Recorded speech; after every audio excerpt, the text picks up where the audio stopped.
Et moi, je suis infirmier aux urgences. Ça fait 11 ans que je travaille de nuit aux urgences et ma retraite à taux plein sera entre 65 et 66 ans. Autrement dit, je ne serai pas en vie si je continue aux urgences pour faire ça, très clairement. À l'heure actuelle, à l'hôpital public, c'est de la maltraitance. C'est de la maltraitance à tous les niveaux.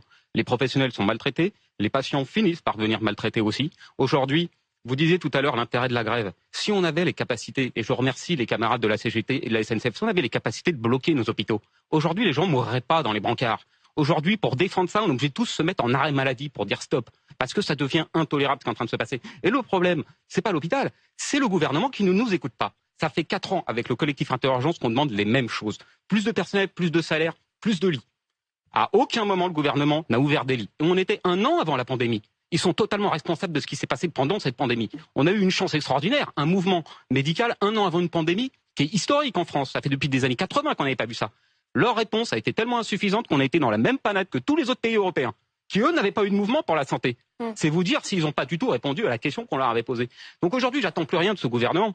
La réforme de la retraite, c'est une continuité de ce qui a été fait depuis le début, qui vise à détruire à peu près tous les fondements qu'on a réussi à avoir avec la sécurité sociale. Vous parliez du Conseil de la résistance, mais le but du jeu à l'heure actuelle, c'est de détruire ce Conseil de la résistance, de faire en sorte que tout soit capitalisé et que tout soit privé. Alors je vous le dis tout de suite, si vous voulez une santé privée, il n'y a pas de souci. 80% des Français n'ont pas les moyens de se payer des séjours en réanimation s'il leur arrive quelque chose. Je vous le dis tout de suite, 24 heures en réanimation, c'est plus de 2500 €. D'accord ? Donc vous calculez très vite, 2500 €, c'est même pas le salaire moyen en France. Donc oui, il faut protéger ce système-là, et tant que le gouvernement rentrera dans une confrontation entre nous, le capital, et qui essaiera de privatiser à tout prix tout ce qu'il voit entre lui, c'est-à-dire la retraite, l'hôpital, l'école. L'école est dans un état lamentable. Tout à l'heure, Natacha Polony disait, est-ce que c'est une urgence, les retraites ? Mais au vu de la société qu'on est en train de laisser, mais moi, je veux dire, mais mes enfants, mais j'ai même pas envie d'avoir d'enfants quand je vois l'école que je vais lui laisser, l'hôpital que je vais lui laisser, le service de justice que je vais lui laisser. Mais qu'est-ce que vous voulez qu'on laisse à nos enfants à l'heure actuelle ? On entend votre colère. On n'est même plus à la retraite, là. On en est à leur dire la vie tout court. On leur laisse rien.